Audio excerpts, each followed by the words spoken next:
저부터 하겠습니다. 어떤 종목이에요? 시장은 빠졌는데 요즘 계속 오르는 종목이 락앤락. 락앤락. 근데 이제 뭐 단기적으로도 좀 좋아지고 있지만 장기적으로 좀 많이 변화되는 종목군 중에 하나가 아닌가. 예전에는 그냥 단순히 그냥 냉장고에 들어가는 그런 밀폐용기 업체라고 생각했다면 이제는 하나의 뭐 그 텀블러? 텀블러. 네, 텀블러 시장이 우리나라 한때 엄청 컸잖아요. 그 시장에 또 요거 낙연하게 좀 장악을 하면서 새로운 또 성장주로 좀 많이 올라갔기 때문에 사실은 백종원 씨 때문에 뜨고 있죠. 아, 네, 백종원 씨가 백주부님. 네, 백주부님이 나와가지고 락앤락 제품을 많이 쓰고 있어요. TV에서. 예, 그것 때문에 좀 뜨고 있고 중국에서 이제 한참 고전하다가 이제 플라스틱에서 이제 종합 주방 이런 식으로 넘어가고 네. 그랬죠. 예. 그 글라스락은 어디였죠? 글라스. 삼광유리라고 있죠. 거기는 예, 별로예요? 그 글라스가 너무 무거워. 손목이 부러져. 그리고 또 중국에서 한때 환경 관련된 그런 문제들이 좀 많았는데 어쨌든 이제 텀블러 시장 어떻게 보면은 필수 용품이긴 한데 텀블러인데 여대생의 필수품. 그치, 여대생들 그거 카페에서 하나씩 다 이제 들고 가고 또 사무실에서도 요즘 여직원들 텀블러 안 쓰면 맞아요. 약간은 좀 촌스러워. 항상 가지고 다니고. 남자들도 요즘 많이 해요. 남자들도 그렇게 해서 이렇게 녹차팩 하나 넣어갖고 차도남. 그쵸 그렇게 하고 차분하면 초심만. 딱 그 커피 안 먹고 딱 그거 먹으면 또 이렇게 하는데 그 잘 어울리는 거. 우리 락앤락하다가 아니, 들고 있어. 우리 세대는 그냥 무조건 종이컵 버리고. 하는데 이제 디자인도 엄청 또 예쁘게 나오고 또 무엇보다 요즘에 광고를 대세배우로 사실은 락앤락이 한 4년 전에 제가 되게 좋아했던 종목이고 잘 그것 때문에 수익도 많이 났었는데 그때 한번 부러지면서 이제 근데 그때 이제 아쉬웠던 게 대치동에다가 매장을 내고 종합 무슨 주방용품 이런 식으로 해서 나갔는데 제가 가봤어요. 너무 좋은 거야. 막 친환경 뭐 해가지고 자기네들이 취약점이었던 그런 것들을 이제 보완해서 막 했는데 그럼 잘 그걸 이제 그때만 해도 안 먹혔어요. 우리나라에서 안 먹히다가 지금 이제 한 4, 5년 되니까 이제 그런 얘기들이 나오기 시작하고 얘네들이 꿈꾸는 게 전 탐방도 갔었는데 네. 자기네들은 프랑스 테팔 같은 회사가 되고 싶다. 주방용품 하면 락앤락 이렇게 가고 싶다라고 얘기를 했거든요. 포부는 자기네들 플라스틱 용기 똑딱이로 생각하지 말아라. 근데 결국에는 플라스틱 용기로 떴다가 그게 이제 좀 안 좋아지면서 망했다가 지금 다시 올라오는 거. 근데 회사는 되게 좋습니다. 주가가 너무 빠지기도 엄청 많이 빠져. 금융위기 때 진짜 많이 직원을 한 빠졌네요. 명도 안 자른 회사.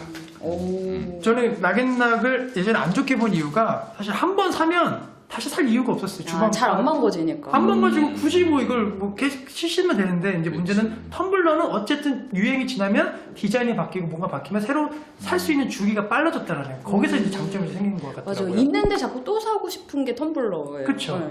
그러니까 이런 게 생기고. 이제 주식을 보는 관점 뭐 이런 부분에 되게 차이가 많은 것 같아요. 사실 락앤락이 한때 또 되게 없으면 안 되는 주식 중에 한 종목이었죠. 그렇죠. 네, 그래서 저는 이제 신규 상장하고 막 한참 올라갈 때도 사실 시가총액 보면 뭐 한 1조 넘어가고 막 했을 때 보면 왜 이렇게 비싸지?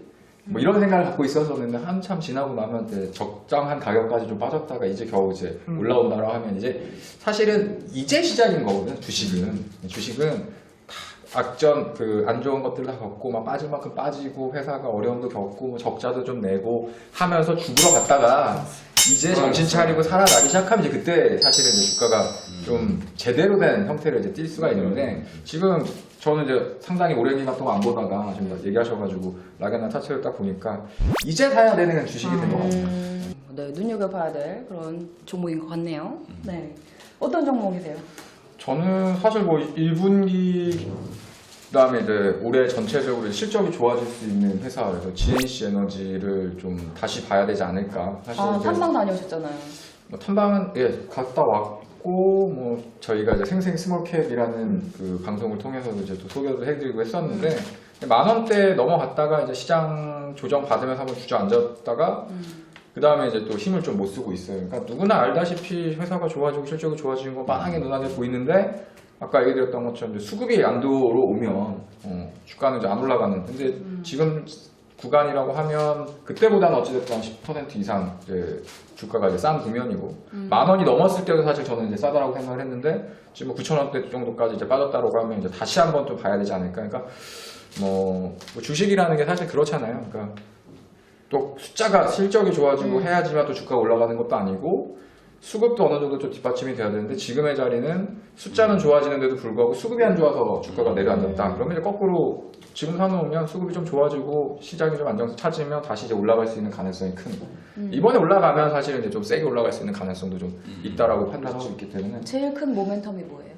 일단 이제 날씨가 덥잖아요. GNC 에너지 같은 경우는 이제 비상용 발전기를 만드는 회사인데 아무래도 이제 전력과 관련된 부분들도 이제 모멘텀을 좀 받을 수가 있을 것 전력난. 같고, 예. 그리고 뭐 지금 당장에서는 뭐 계속해가지고 어떤 뭐 발전소에 대한 증설이라던가 이런 부분들이 좀 많이 이제 수면으로 가라앉아 있지만 비상용 발전기 시장은 사실 계속해가지고 지금 확대가 되고 있는 흐름이 되고 있고 또 하나는 이제 부동산 시장하고 사실 이런 것도 이제 이렇게 좀 매칭해서 돌아갈 수 있는 부분도 있거든요. 저는 이제 가장 좋게 보는 부분 중에 하나는 이 회사가 하고 있는 그 수주를 받는 회사들이 이제 IDC 센터라고 해서 인터넷 데이터 센터거든요. 그래서 뭐 네이버나 뭐 KT나 뭐 LG U+ 뭐 이런 것처럼 뭐 농협, 뭐 농협 전산 센터 뭐 이런 것들을 하는데 이게 사실은 이제 사물 인터넷하고 빅데이터하고 연관되는 가장 기초에 들어가는 그러니까 요즘 뜨는 네, 이게 정보가 이제 많이 저장을 해야 되는 서버가 막 이렇게 모여 있는 건물이면 전기가 끊어지면 안 되잖아요. 근데 가면 갈수록 이제 인터넷이나 모바일을 통해서 생기는 어떤 정보의 양이라던가 이런 들이 많아지다 보니까 이제 그런 그에 따른 어떤 투자들이 많이 이제 확대가 되고 있고 그런 걸 하려면 이제 큰 건물 막 한 20층 되는 건물 하나에 전력이 끊어졌을 때 그거를 대체할 수 있는 비상용 발전이라고 상당히 큰 거거든요. 근데 네. GNC 에너지 같은 경우에는 뭐 세계에서도 가장 큰 발전 시설을 한번 또 비상용 발전 시설을 한번 수주를 받아가지고 또 진행했었던 경력이 있기 때문에 뭐 날이 더워지고 전력에 대한 부분들이 좀 이슈가 된다고 한다면 또 그에 따른 모멘텀도 한번 부각되지 않을까. 차트 한번 보시면서 얘기해 주시죠. GNC 에너지가 좋았어요, 사실. 좋았었는데 주가가 좀 빠졌죠. 9,100원대까지. 10,000원 한 중반? 1,500원 정도 왔다 갔다 하다가 그리스 나오면서 한번 빠졌고 그 다음에 오늘 같은 경우에는 뭐 시장이 좀 안 좋아서 근데 뭐 보시면 아시겠지만 9,000원 초반대는 일단 딱 찡겨놓고 잡고 있는 구간대가 있기 때문에 뭐 여기서만 어느 정도 좀 버텨놓고 좀 올려놓으면 그 다음부터 다시 이제 올라가는데 여기 보시면 주가가 이제 올랐다 떨어졌다 올랐다 떨어졌다 했다 지금도 한번 올랐다가 다시 떨어졌다가 이제 그 상승이 들어갔어도 언제 원래 자리까지 이제 조정을 좀 보였기 때문에 요 구간에서 약간 좀 쉬었다가 다시 올라가면 뭐 계단식으로 이렇게 큰 그림으로 봤을 때 그렇게 올라가지 않을까. 이건희 과장님의 종목은요? 예. 셀트리온으로 하겠습니다. 네. 일단은 뭐 아까 뭐 경영진들의 여러 분 얘기하셨는데 조 대표님이 경영진에 대한 의구심이 많았던 종목이고 그것 때문에 공매도도 많았고 뭐 한동안 뭐 내가 공매도를 물리치기 위해서 자기 주식을 뭐 공매도를 이기겠다 뭐 이렇게 해가지고 한동안 이슈가 또 됐었는데 더 빠지고 막 이런 종목이었는데 이제는 좀 자리를 좀 잡은 것 같습니다. 자리를 좀 잡은 것 같고 일단은 K탑 30에 들어갔다는 거, 그러니까 바이오 섹터에서 유일하게 지금 셀트리온이 30 종목 안에 들어갔다는 것 자체가 좀 의의가 있고 그래서 오늘도 바이오 섹터가 다 빠지는데도 불구하고 혼자 마지막에 종가를 올리는 그래서 81,000원에 끝났는데 제가 볼 때는 셀트리온은 상징적인 의미가 좀 있는 것 같고요.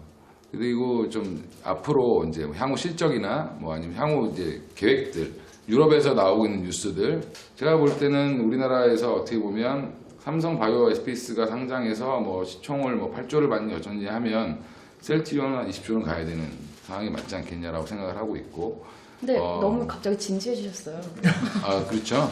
종목 얘기니까. 근데 종목 얘기니까 좀 진지하게. 그러니까 이제 셀트리온을 의미하는 세력도 많고 셀트리온을 굉장히 너무 종교적으로 믿는 사람도 많은데 저는 좀 객관적으로 봐서 저는 예전에 막 9만 원대 한번 팔고 7만 원대 다시 또 사 모으기 시작했는데 일단은 지금은 타이밍상으로는 굉장히 좋다라고 보고 있고 얘가 무너지지 않는다면 바이오가 무너지지 않는다고 저는 생각을 하고 있습니다.